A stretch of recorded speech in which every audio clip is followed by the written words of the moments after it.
Working in a mental hospital is bizarre, part 4, you're welcome.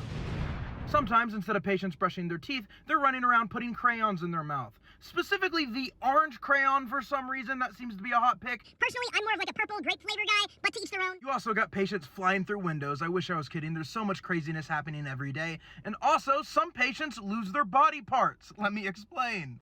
Let's say you have a fake leg or a fake arm and you're attacking people with it.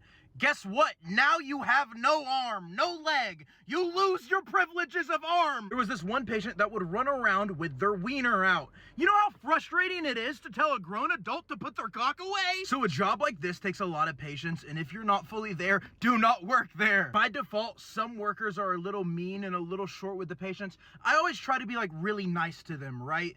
But when you're running around with your wiener out, I gotta bring out the dad voice. I don't know how to give you an example without cussing, because also this is a kind of job where you're incentivized to cuss because a lot of people are either from jails or hospitals. Why is my hair messing up? My logic is if I'm good to the patients and something hits the fan, they're less likely to attack me. With that being said, sometimes they still will. One time I got a concussion because I was trying to give a patient a fist bump. Hey, we good, homie? No! I didn't even realize I had a concussion until the next day. I was driving on the wrong side of the road trying to get to work. I'm a pretty good driver. I don't usually do that. And it was such an ego thing for me where I had to show up to work. Your patient just punched me. I'm showing up the next day. I'm good, guys. We out here. We chilling.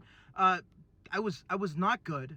We was not chilling. But guess what? I get to go home at the end of the day and they're stuck here. Sometimes when you're with them for 13 hours a day, it feels like a punishment and it feels like you're meant to be there. If you're not careful, you could see yourself going crazy with them. I really could. That's it for part 4. I wanted to just include a bunch of random stories and tidbits and just give you guys the context of what it's like working in an environment like that. Not for the weak. If you enjoy these kind of videos, you gotta follow and let me know. And also Wednesday, we're dropping a nuke, by the way. We're nuking the city, baby. Drama video coming. We're gonna expose the hoes.